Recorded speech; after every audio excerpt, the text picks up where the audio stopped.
Une nuit orageuse. Un manoir sur la colline. Un millionnaire pense pouvoir repousser sa femme enceinte dans le vent et la pluie déchaînée, convaincu que personne ne le tiendra jamais pour responsable. Mais ce qu'il ne réalise pas, c'est que cet instant, cet acte cruel, déclenchera une lutte qui lui arrachera son pouvoir et exposera la vérité aux yeux du monde. Ce qui suit est une histoire de trahison, de survie et de justice servie plus froide que la tempête elle-même. Et croyez-moi, vous ne devinerez jamais comment tout cela se termine avant que nous ne plongions ensemble dans ce récit. Dites-nous à quelle heure vous écoutez et d'où vous nous suivez. Laissez un commentaire ci-dessous, nous serons ravis de vous lire. La tempête grondait depuis des heures. De lourds nuages gris s'étaient amassés à l'horizon, engloutissant les dernières lueurs du soleil. La pluie martelait les vitres du vaste manoir, chaque goutte résonnant comme un battement de tambour annonciateur. Le vent hurlant faisait trembler les grilles de fer à l'extérieur et les arbres pliaient sous sa force. À l'intérieur, cependant, il n'y avait aucune chaleur. Les lumières jetaient un éclat froid sur les sols de marbre et l'air était chargé d'une tension plus tranchante encore que le tonnerre qui roulait au-dessus. Elle se tenait près de l'escalier, une main posée avec protection sur son ventre gonflé, l'autre agrippant le bord de son châle. Sa voix tremblait, mais ses mots étaient assez fermes pour percer la tempête. « S'il te plaît, Marcus, le bébé, pense au bébé, nous ne pouvons pas sortir par ce temps, c'est dangereux. » Ses yeux cherchaient sur son visage la moindre étincelle de pitié, un souvenir de l'homme qui lui avait autrefois promis de la protéger. Elle n'y trouva rien. Marcus Lancaster, le millionnaire qui possédait la moitié de la ligne d'horizon de la ville, affichait un regard de mépris glacial. Son costume était impeccable, intact face au chaos du dehors. La tempête pouvait bien déchirer le monde, son arrogance restait intacte. Sa voix s'éleva au-dessus du tonnerre, cruelle et définitive. « Tu ne me dis pas ce que je peux ou ne peux pas faire. Tu n'es qu'un fardeau. Dehors. » Elle recula, l'incrédulité peinte sur ses traits.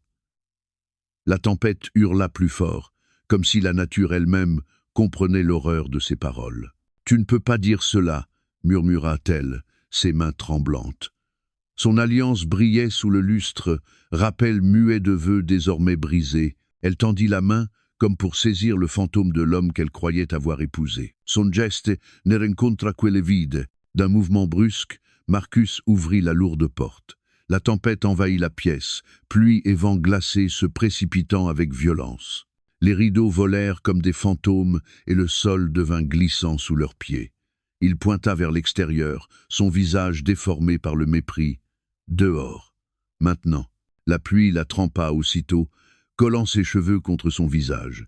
Son corps frissonna, mais elle ne bougea pas. Pas encore. Sa voix se brisa dans une dernière tentative. « Je t'en prie. Je porte ton enfant, ne fais pas cela. » Des larmes se mêlèrent à la pluie sur ses joues. Son cœur battait si fort qu'il couvrait le tonnerre, chaque pulsation un appel à la survie.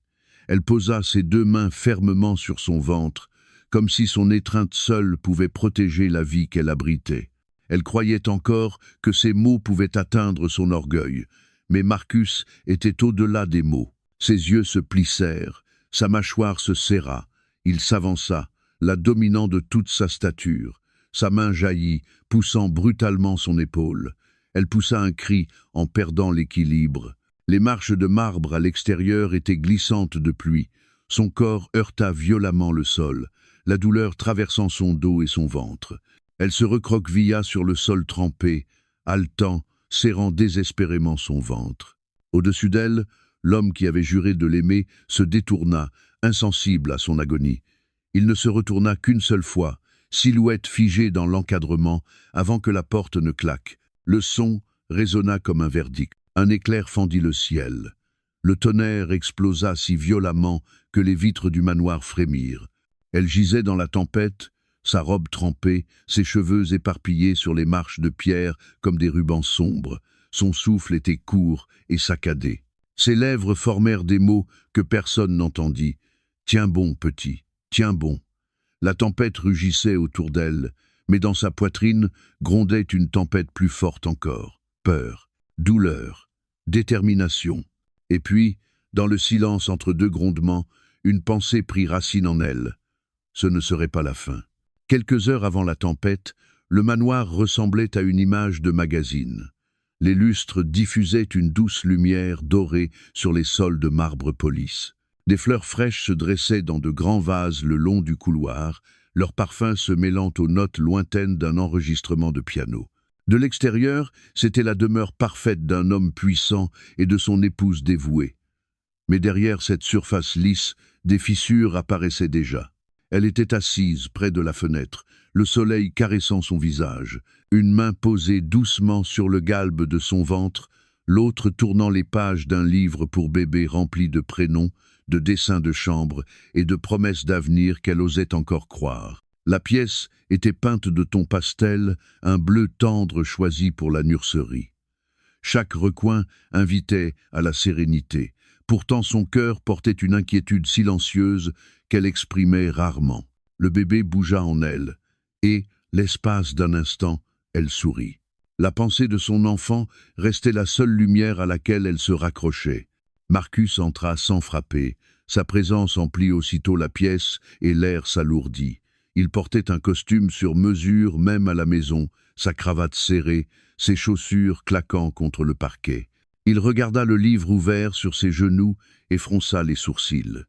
« Nous ne lui donnerons pas ce prénom, dit-il sèchement. Il saisit le livre, parcourut la page et le jeta sur la table basse. Ce n'est pas assez fort. Mon fils portera un nom qui impose le respect. Elle baissa les yeux, son sourire s'effaçant. « Je pensais que nous pouvions choisir ensemble, murmura-t-elle d'une voix faible. Mais il s'était déjà tourné vers la fenêtre, ajustant les stores comme si la lumière de la pièce lui appartenait. « Tu penses trop aux sentiments, répliqua-t-il. Moi, je pense à l'héritage. Voilà la différence entre nous. » Elle le regarda avec une douleur silencieuse dans la poitrine. Autrefois, sa confiance l'avait séduite. Aujourd'hui, cette même assurance pesait comme un fardeau.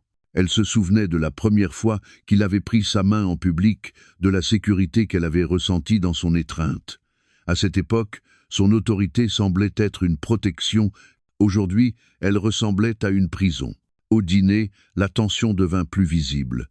La table s'étendait, longue et brillante sous la lumière. Elle avait préparé son plat préféré avec l'aide du personnel, espérant raviver un peu de la chaleur d'autrefois. Mais lorsqu'elle tendit la main vers le sel, il l'arrêta d'un regard dur. « Trop de cela nuira au bébé, » lança-t-il. « Ne sois pas négligente. » Elle se figea, sa main suspendue, puis la retira lentement. Le silence retomba, brisé seulement par le cliquetis de sa fourchette contre l'assiette. Des souvenirs affluèrent. Les soirs où il riait avec elle, autour de repas simples, les longues balades en voiture, où ils chantaient ensemble, les promesses murmurées sous les étoiles. Ces moments s'étaient évanouis, remplacés par des règles, des reproches et une voix qui ne calmait plus, mais corrigeait. Elle se demanda quand ses opinions étaient devenues des obstacles, quand sa voix avait cessé de compter dans sa propre vie. Plus tard, en pliant les vêtements du bébé dans la nurserie, elle se surprit à murmurer. « Quand mes choix ont-ils cessé de compter ?» Son reflet dans le miroir la regardait, pâle et incertain, comme si elle disparaissait de sa propre histoire. Pourtant, même rongée par le doute, elle posa le plus petit des pyjamas au sommet de la pile et le lissa de ses mains tremblantes. Pour son enfant, se dit-elle, pour la vie qui grandissait en elle, elle devait tenir. La maison était calme ce soir-là, mais sous cette immobilité se cachait une tempête invisible, une tempête prête à éclater. La tempête n'était pas encore arrivée, mais un autre genre de tempête avait déjà commencé à se former dans son cœur. Depuis des mois, elle vivait avec une inquiétude croissante, un sentiment que la distance de Marcus n'était pas seulement le fruit du stress de son empire.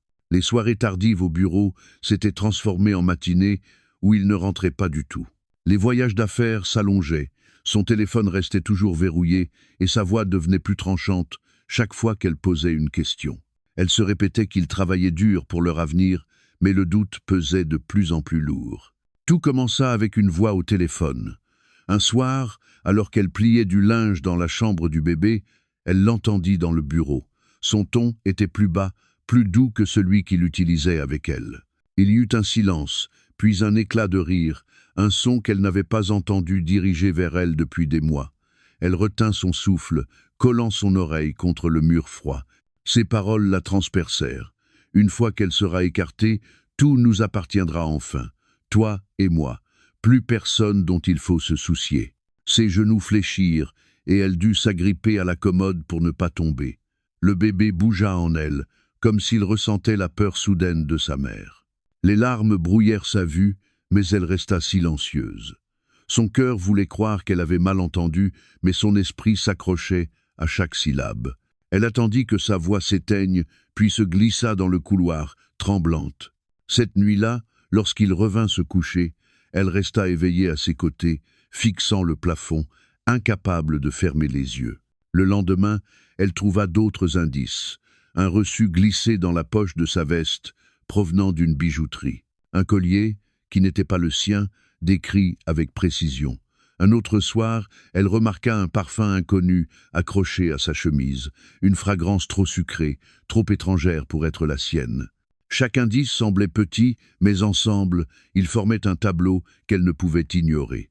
L'homme qui autrefois lui tenait la main comme si elle était son univers préparait désormais un monde sans elle.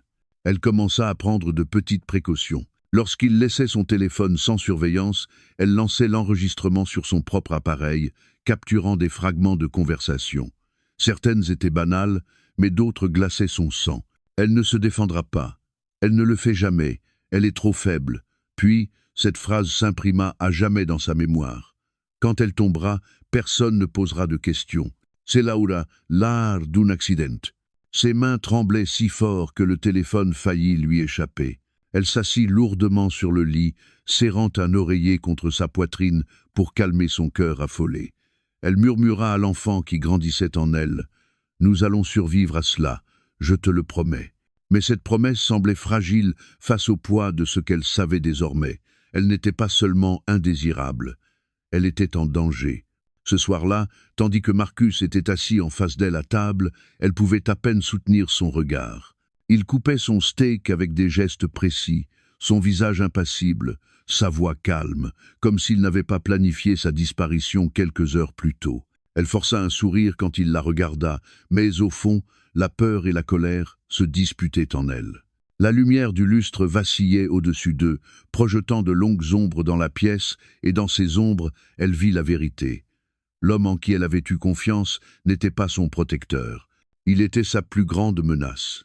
Lorsqu'il se leva de table, il se pencha pour déposer un baiser sur sa joue, un geste qui autrefois signifiait l'amour. Cette fois, ce fut un masque. Son estomac se noua au rythme de ses pas qui s'éloignaient dans l'escalier. Seule dans la salle à manger silencieuse, elle ferma les yeux et inspira profondément. Les mensonges s'étaient enfin révélés. Et la femme qui vivait autrefois dans le déni comprenait désormais que la survie exigerait plus que de l'espoir. Elle aurait besoin de force. Le ciel s'était assombri bien avant la nuit. La tempête arriva en rugissant, secouant les fenêtres et pliant les arbres autour du manoir. La pluie frappait les vitres en vagues furieuses, et le tonnerre claquait si violemment que les murs tremblaient. À l'intérieur, l'atmosphère était plus glaciale encore que la pluie. Marcus se tenait près de la grande porte, sa silhouette découpée par les éclairs, la main serrée sur la poignée de cuivre poli. Sa décision était prise, elle se tenait à quelques pas, serrant son ventre de ses deux mains comme si son étreinte pouvait protéger la vie qu'elle portait. Sa voix tremblait, mais le désespoir lui donnait de la force. « Je t'en supplie, Marcus, je porte ton enfant. Tu ne peux pas me mettre dehors. C'est trop dangereux. » Ses yeux cherchaient la plus petite étincelle de compassion. Tout ce qu'elle trouva fut du mépris. Il s'avança, la dominant de sa haute stature. Son expression se durcit, sa mâchoire se crispa. « Je te l'ai déjà dit. Tu n'es qu'un fardeau. Je n'ai pas besoin de toi, ni de tes jérémiades. » La tempête dehors hurlait comme pour faire écho à sa cruauté. Elle secoua la tête, des larmes inondant son visage, son corps tremblant de peur et de froid avant même que la pluie ne la touche. « Ne fais pas ça, je suis ta femme. » Le mot « femme » s'échappa de ses lèvres comme une supplique, mais il se perdit dans le silence immense entre deux grondements. Marcus ouvrit brusquement la lourde porte. La tempête s'engouffra aussitôt dans le manoir.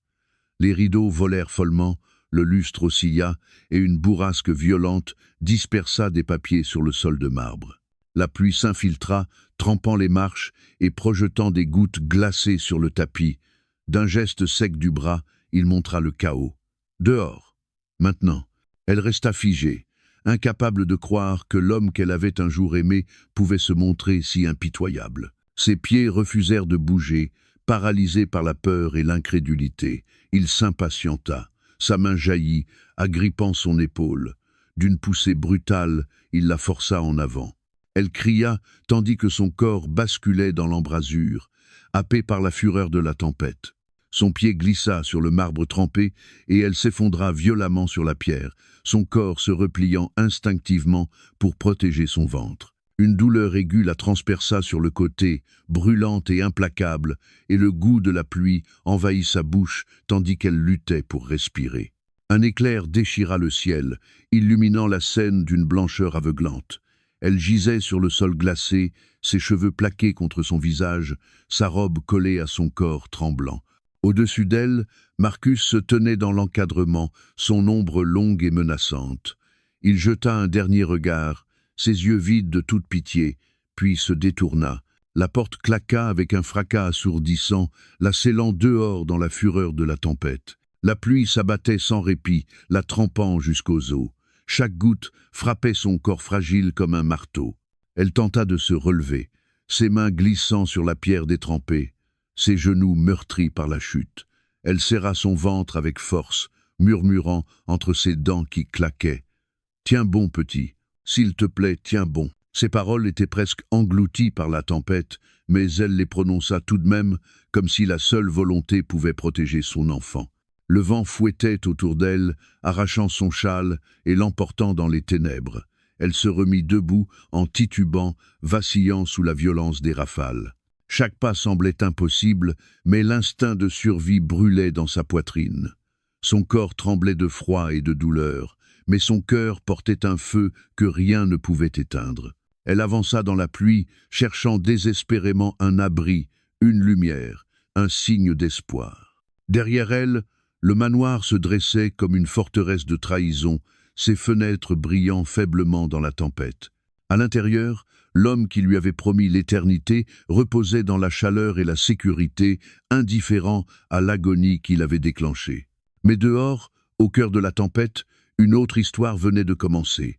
Une histoire d'endurance, une histoire de défi, une histoire de survie. La tempête l'engloutit tout entière. La pluie fouettait son visage comme des aiguilles glacées, trempant ses cheveux jusqu'à ce qu'ils s'alourdissent contre sa peau. Chaque rafale de vent la repoussait, menaçant de la renverser à nouveau, mais elle lutta pour rester debout. Ses chaussures glissaient sur le sol inondé, l'eau montant jusqu'à ses chevilles, tandis qu'elle avançait en titubant. Chaque pas était une bataille. Chaque souffle, court et saccadé, portait la marque de la peur. Ses bras serrés autour de son ventre protégeaient l'enfant qu'elle portait. « Reste avec moi, petit », murmura-t-elle entre ses lèvres tremblantes. Ces mots se perdaient dans le rugissement de la tempête, mais les prononcer lui donnait de la force. Une douleur irradiait de son flanc, là où elle avait heurté les marches de pierre, mais elle refusa de s'y abandonner. Chaque pulsation douloureuse était la preuve qu'elle vivait encore, et tant qu'elle vivait, l'enfant vivait aussi. Un éclair fendit le ciel au-dessus d'elle, l'aveuglant. Un instant, le monde se teinta de blanc, et dans cet éclair, elle vit la rue déserte s'étirer devant elle. Pas de voiture, pas de lumière, aucun secours en vue, rien que la tempête, lourde et implacable, pesant sur elle comme une main cruelle. La peur lacéra sa poitrine, mais elle força ses jambes à bouger. Sa robe trempée s'alourdissait, tirant à chaque pas. Pourtant, elle avançait. Pourtant, elle résistait. Ses jambes cédèrent et elle tomba à genoux dans l'eau glaciale. Le choc lui coupa le souffle et des larmes se mêlèrent à la pluie sur son visage. Elle serra son ventre en sanglotant. « Je n'abandonnerai pas. Je te le promets, je n'abandonnerai pas. » Dans un cri désespéré, elle se remit debout, s'appuyant contre un lampadaire pour retrouver l'équilibre. La lumière vacillait au-dessus d'elle, faible et mourante, mais c'était un phare. Elle fixa son regard dessus et tituba vers lui. La tempête n'épargnait rien. des branches se brisaient et s'écrasaient sur la route, des tuiles arrachées des toits éclataient contre le sol. Le monde était chaos, mais dans ce chaos naissait une détermination farouche. Son mari l'avait rejetée, croyant qu'elle se briserait, mais il l'avait sous-estimée. Elle ne se battait pas seulement pour elle-même, elle se battait pour l'enfant qui n'avait fait que naître à la vie, un enfant qui méritait d'exister au-delà de cette nuit. Son corps criait repos, mais son cœur ordonnait d'avancer. La voix glaciale de Marcus résonnait encore à ses oreilles. « Tu n'es qu'un fardeau ». Elle serra la mâchoire et continua. Si elle s'arrêtait, il aurait raison. Mais si elle survivait à cette nuit, si elle protégeait son enfant jusqu'à demain, elle le réduirait au silence de la manière la plus éclatante. Ses pas vacillèrent encore, et elle s'effondra cette fois contre un arbre en bord de route. Elle l'enlaça, s'y accrochant, tandis que le vent menaçait de l'arracher. Son souffle saccadé sortait en halètement, son corps secoué de froid. Pourtant, même là, elle murmura dans la tempête. « Nous survivrons, toi et moi, nous y arriverons. » Au loin, une lueur perça l'obscurité, une fenêtre éclairée d'une lumière jaune, petite mais stable, comme une étoile guidant sa nuit. Son cœur bondit d'espoir. Avec ses dernières forces, elle quitta l'arbre et chancela vers cette lueur. Ses pieds traînaient dans l'eau, son corps tremblait, mais son esprit s'accrochait à cette lumière comme à un salut. La tempête rugissait toujours, mais en elle brûlait un feu plus fort. Elle n'était plus seulement une victime trahie. Elle était une mère qui se battait pour la vie de son enfant. Et rien, pas même la fureur des éléments, ne l'arrêterait. Ses forces touchaient à leur fin lorsqu'elle atteignit les abords d'un petit quartier. La tempête grondait encore, mais la lumière grandissait à chaque pas. Elle provenait d'une maison modeste, ses fenêtres brillant comme des balises dans le chaos. Son corps vacillait d'épuisement, ses jambes traînant dans l'eau montante. Elle monta le perron et s'écroula contre la rambarde, frappant faiblement à la porte. « À l'aide !» souffla-t-elle. Sa voix était faible, presque engloutie par la tempête, mais c'était tout ce qu'elle pouvait donner. La porte grinça et une lumière chaude se déversa dans la pluie. Une femme d'une 60aine d'années apparut, ses cheveux d'argent relevés en chignon, ses yeux s'écarquillant devant la silhouette trempée et vacillante. « Seigneur Dieu !» s'exclama-t-elle en se précipitant. Elle soutint la jeune femme avant qu'elle ne s'effondre, la guidant à l'intérieur avec une force surprenante. « Entre mon enfant, fit avant de heiler. » La chaleur de la maison l'enveloppa comme une couverture. L'odeur de bois brûlé du petit foyer emplissait l'air, et le bruit de la tempête s'atténuait derrière les murs solides. Elle s'affaissa sur un sofa, tremblant violemment, les lèvres bleues de froid. La femme revint avec un épais quilt qu'elle drapa sur ses épaules, puis une tasse de thé fumant. « Bois, lentement. Tu es en sécurité maintenant. » « What do you do ?» Ses mains tremblaient trop pour tenir la tasse, mais la femme la guida, laissant la chaleur pénétrer son corps. Des larmes roulèrent sur ses joues alors qu'elle tentait de parler. « Il m'a jeté dehors, dans la tempête. Je suis tombée, le bébé. » Sa main se posa sur son ventre, la peur dans ses yeux. Le visage de la femme se durcit, son regard rempli de détermination. Elle posa une main douce sur son bras et déclara fermement « Nous allons vous protéger, toi et ton enfant. » Went. La femme se présenta. Evelyne, avocate à la retraite qui avait autrefois consacré sa vie à défendre les femmes au tribunal. Elle écouta attentivement le récit entrecoupé de sanglots. Son visage devint grave, sa voix ferme et assurée. « Ce qu'il a fait n'est pas seulement cruel. C'est un crime. Tu as des droits, et je t'aiderai à les faire valoir. » Pour la première fois de la nuit, la jeune femme sentit un soulagement. Elle n'était plus seule. Quelqu'un la croyait. Quelqu'un était prêt à se tenir à ses côtés alors que le monde l'avait rejetée. Elle but lentement le thé, ses frissons diminuant sous la chaleur du feu. Evelyne lui apporta des vêtements propres et la guida vers une chambre d'amis où elle put enfin se reposer. « Tu dois dormir, » dit doucement Evelyne. « Mais demain, nous commencerons le vrai combat. » Allongée dans ce lit, enveloppée de chaleur, les sons de la tempête paraissaient lointains, moins menaçants. Elle posa ses mains sur son ventre et murmura dans la chambre paisible. « Nous avons réussi, petit. Nous sommes en sécurité ce soir. Le bébé bougea doucement, rappel de la vie toujours présente. Ses larmes, cette fois, n'étaient pas seulement de douleur, mais aussi de gratitude. La tempête faisait encore rage au dehors, mais dans cette petite maison commençait un nouveau chapitre. Elle avait trouvé une alliée, et avec Evelyne à ses côtés, elle ne ferait pas que survivre, elle se relèverait. Le matin suivant la tempête, le soleil perça les nuages comme si la nuit n'avait jamais existé. Le monde dehors semblait lavé de toute souillure, mais à l'intérieur de la petite maison d'Evelyne, le poids de la trahison pesait encore lourdement sur le cœur de la jeune femme. Elle était assise à la table de la cuisine, enveloppée dans une couverture propre, ses cheveux encore humides de la douche, ses mains posées en protection sur son ventre arrondi. La chaleur du thé préparé par Evelyne persistait, mais le réconfort seul ne pouvait effacer ce qui s'était passé. Evelyne était assise en face d'elle, un dossier déjà ouvert devant elle. Ses cheveux d'argent captaient la lumière du matin, ses yeux brillaient d'une concentration vive. Elle avait écouté attentivement chaque détail de la veille. À présent, son ton était ferme, presque professionnel. « Nous ne pouvons pas le laisser s'en sortir ainsi. Il t'a laissé dehors pour mourir, et pire encore, il a mis en danger la vie de ton enfant. C'est une tentative de préjudice grave, et la loi ne détournera pas les yeux. » La jeune femme hocha faiblement la tête, sa voix encore rauque. « J'ai des enregistrements, des conversations que j'ai captées lorsqu'il pensait que je ne l'écoutais pas. J'ai eu trop peur de les effacer. » Ses mains tremblantes fouillèrent dans son sac, en sortant son téléphone. Elle ouvrit les fichiers audio un par un, et la voix de Marcus emplit la cuisine. Ses paroles glaçaient le sang, même à présent. Quand elle tombera, personne ne posera de questions. Cela semblera un accident.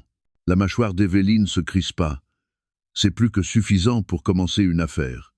Nous rassemblerons les preuves médicales de ta chute, les dossiers de l'hôpital et les témoignages. Il croit être intouchable grâce à son argent, mais il ne l'est pas devant la loi. Non. Les yeux de la jeune femme se remplirent de larmes, mais cette fois, elle reflétait de la détermination plus que du désespoir. Elle se redressa sur sa chaise, serrant le téléphone comme une arme. Il croyait que je resterais silencieuse pour toujours, que j'étais faible. Mais je ne peux pas laisser mon enfant grandir dans la peur d'un homme comme lui. Ensemble, elles commencèrent à établir un plan.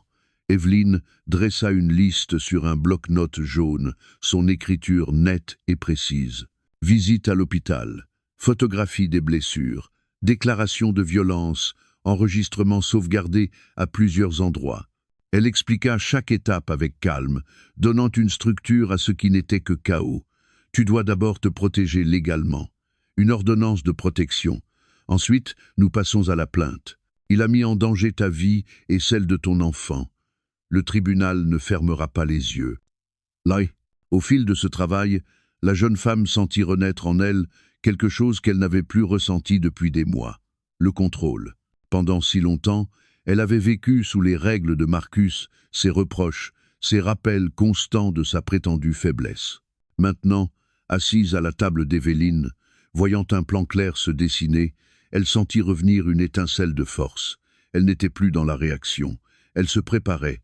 Evelyne posa une main ferme sur la sienne.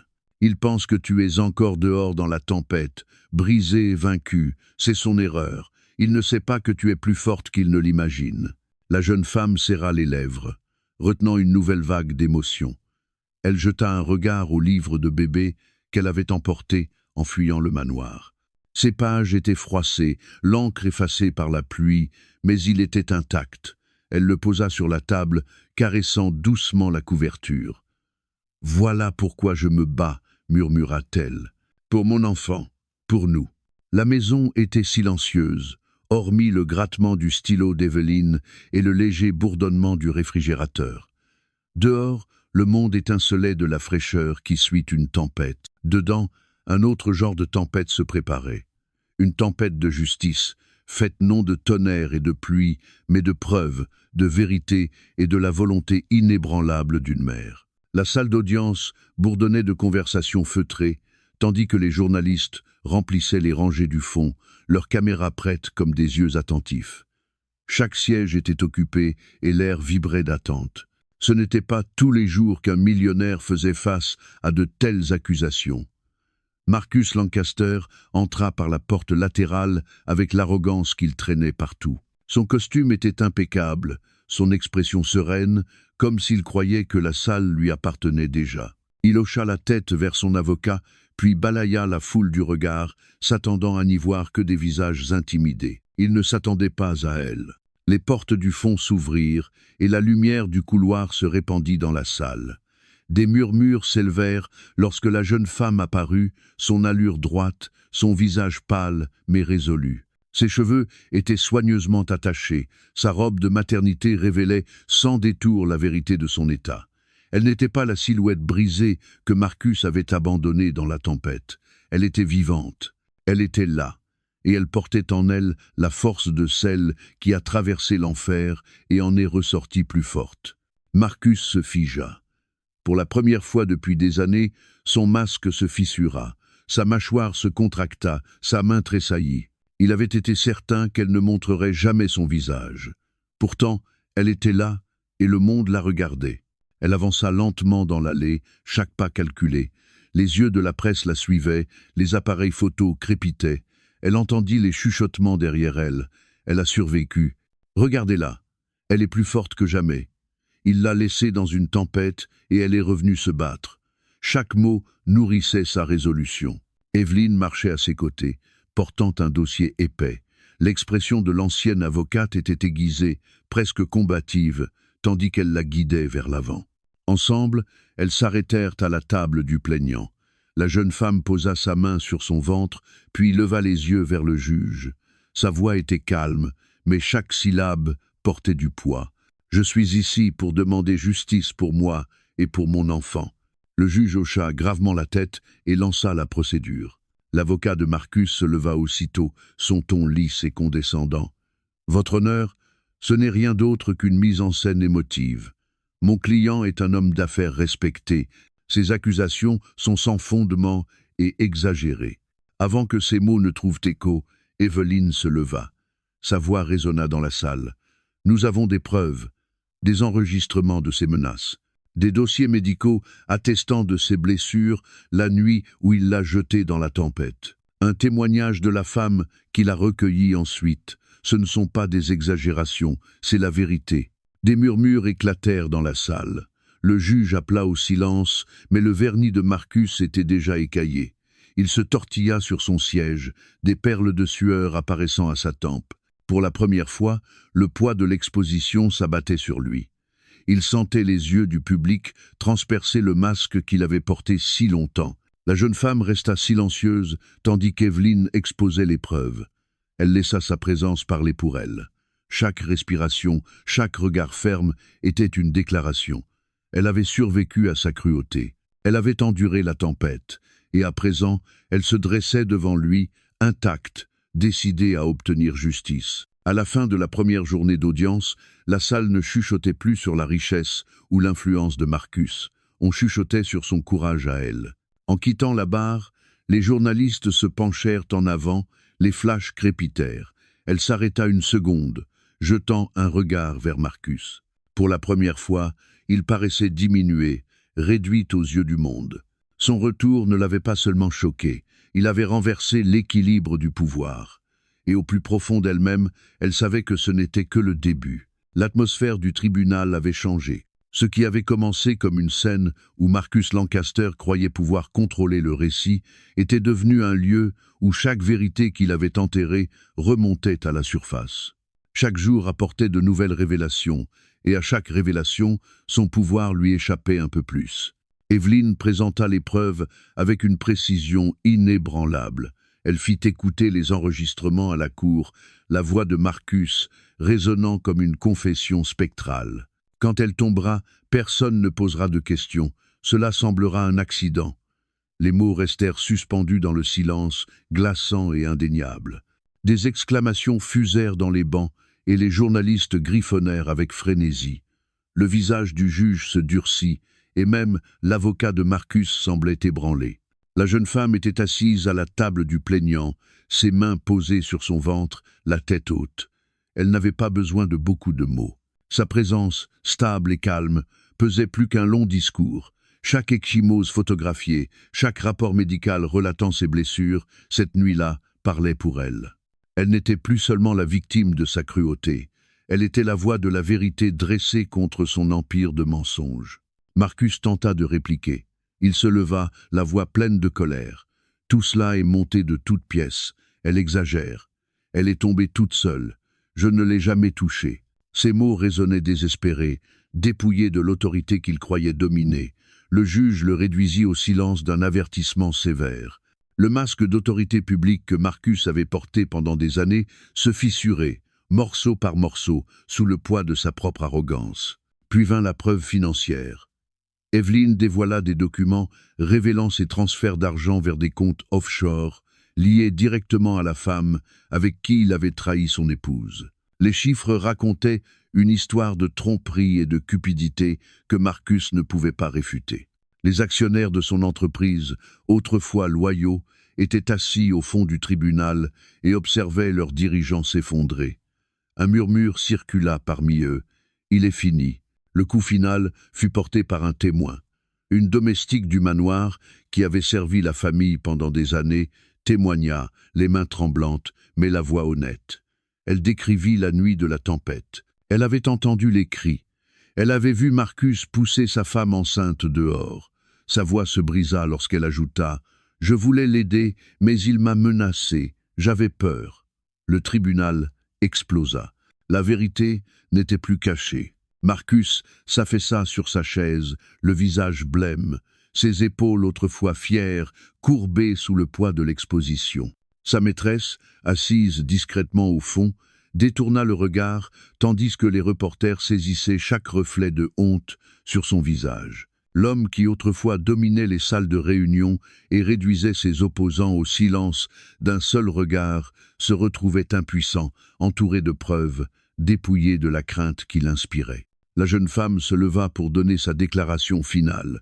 Elle marcha lentement vers la barre, ses pas assurés, sa voix claire. « Il pensait pouvoir m'écarter comme si je n'étais rien.